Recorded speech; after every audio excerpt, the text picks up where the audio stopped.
Hey, what's up, stock compounders? Brad here. So I thought I was done covering 13 Fs for the quarter. However, Li Lu just released his 13F for Himalaya Capital Management. And there's some interesting stuff in there.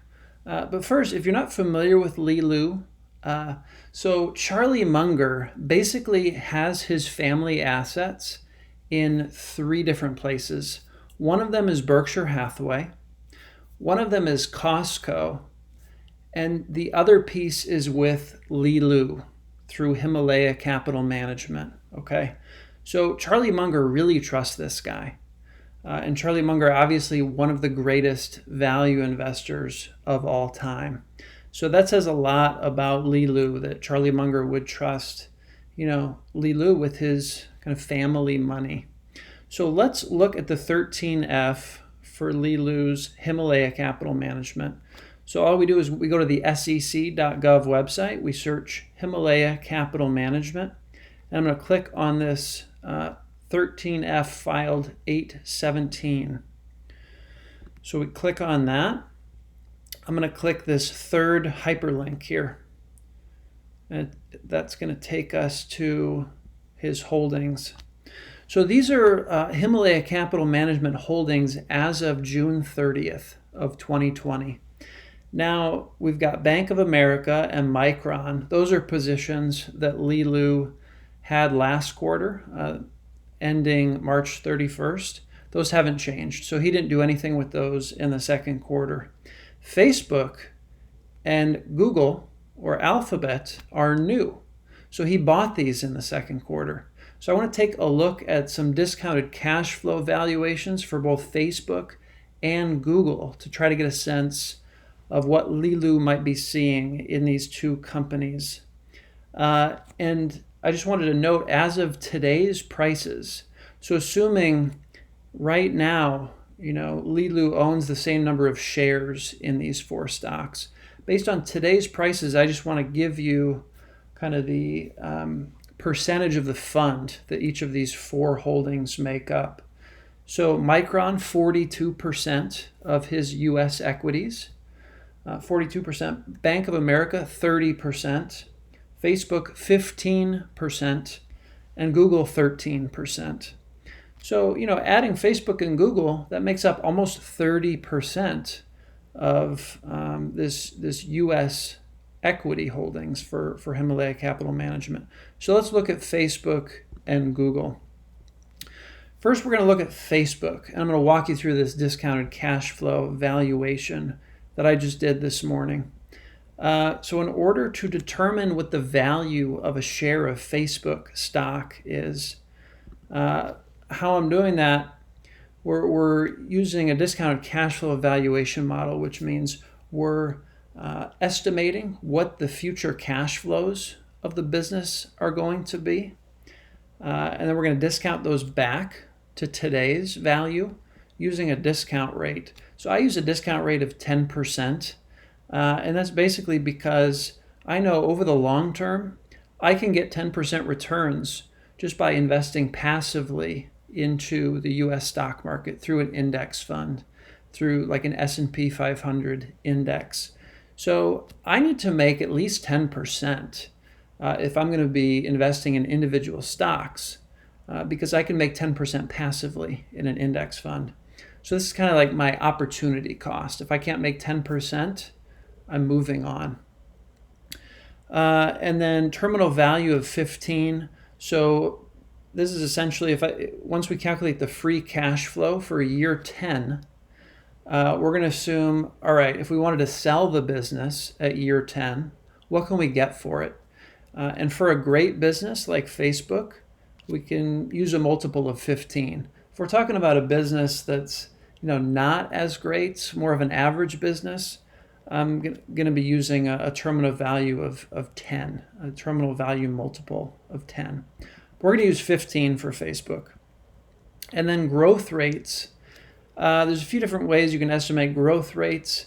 Yahoo Finance, if you go to Facebook stock through Yahoo Finance, you can click the Analyst tab, scroll all the way down, it'll tell you what the average analyst estimate is for growth rate of the business.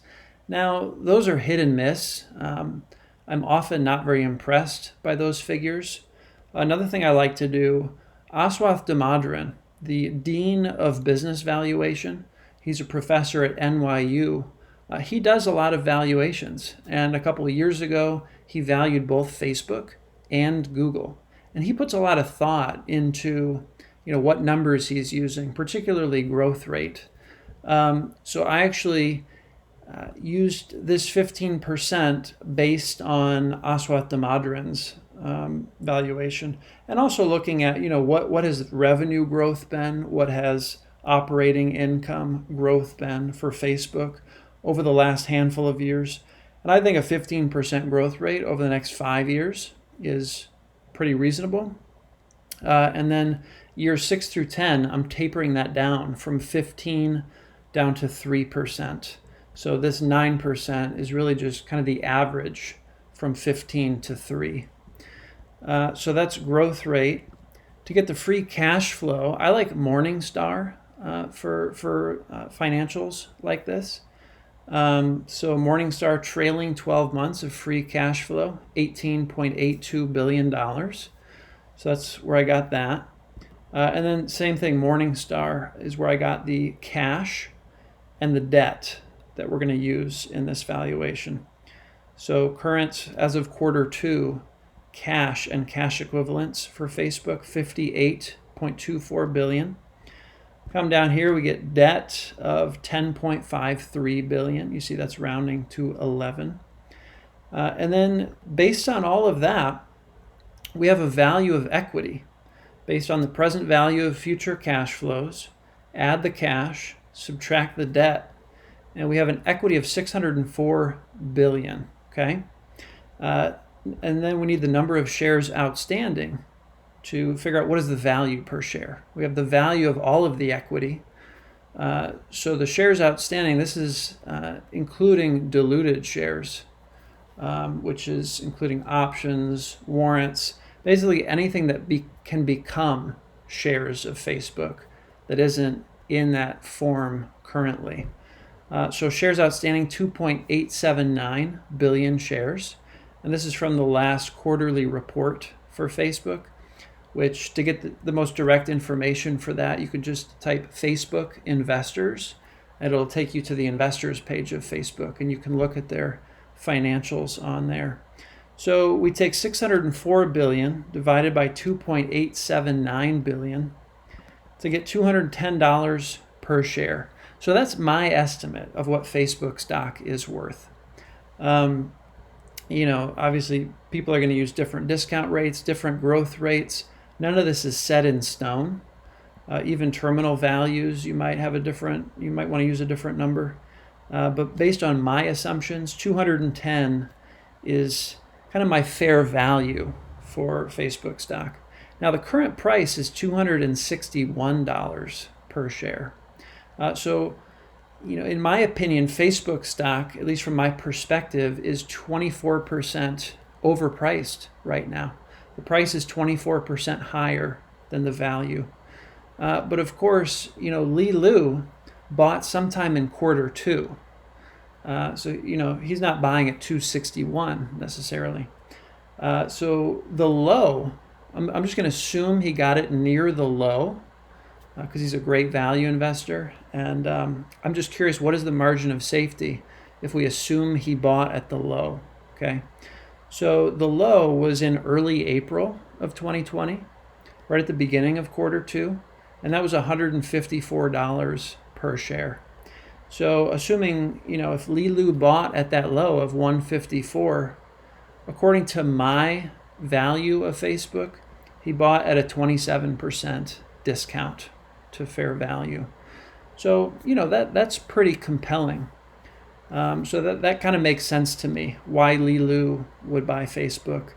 There's also, if you're considering Facebook, there's a write-up from September of 2018 on Value Investors Club, which if you're not familiar with it, it's a fantastic resource to look at investment theses from great investors to see what is this investor seeing in Facebook So check that out. It's a really good write-up, actually, that one. Right, we got Facebook. Let's take a look at Google. So Google discounted cash flow valuation. I assumed a 9% growth rate for Google from years 1 through 5, and tapering down to 3% years 6 through 10, with an average of 6% there. Same discount rate, same terminal value. Google is a great business. And then these numbers again are from Morningstar. We got the trailing 12 months free cash flow, cash, debt.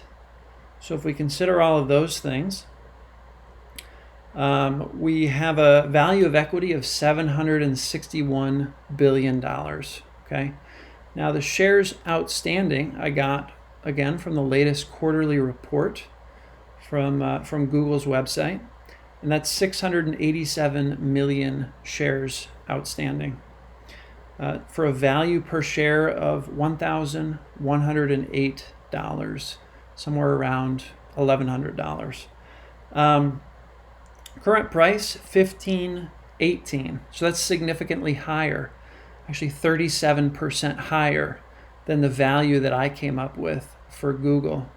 But if we look at the Q2 low, which again was in the beginning of April, it's slightly lower than the value that I just came up with, 1% lower, basically the same. So not as much of a discount with Google, according to my discounted cash flow valuation.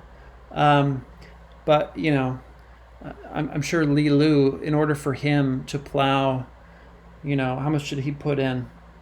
He's got $131 million in Google. In order for him to do that, I'm sure his analysis of Google is a bit more extensive than what I'm doing here. So, he potentially sees things that I'm not seeing. But this is actually a really good write-up. This write-up from January of 2019 on Google. It's amazing the assets that Google has that they're not even monetizing yet. You think of the Android platform, you think of Google Maps. I mean, Google owns so many assets. So, it's just a question of, how aggressive are they going to be trying to unlock value in terms of dollars from those assets over time? Because obviously you got to consider the customer experience. If you're too aggressive trying to generate cash from those digital assets, you could lose people. So it's kind of finding that balance. So it'll be really interesting to see, what Google's growth plan is over the next 5-10 years, because they just have so many valuable, like I said, assets that could produce a lot of cash for them if they wanted to pursue that route. So anyway, that's kind of my assessment for Google and Facebook. Li Lu, fantastic investor. It's really interesting to see him buying into Google and Facebook. Not a huge surprise. We've seen other great value investors recently buying more and more of companies like Facebook and Google. But again, it'll be interesting to see how that plays out. Anyway, guys, I'm curious to hear from you. Let me know what you think of Facebook and Google and what you think about this move from Li Lu buying into these companies. It'll also be interesting to see if Berkshire follows suit anytime soon. I'm pretty sure they don't own any Google or Facebook, but I know Li Lu and Charlie Munger and Warren Buffett, there's a lot of overlap in terms of investment philosophy. So this might be a sign of things to come from Berkshire. We'll see what happens. Anyway, guys, just want to share my thoughts on Li Lu's latest 13F, latest portfolio additions. And I will see you guys in the next video. Take care.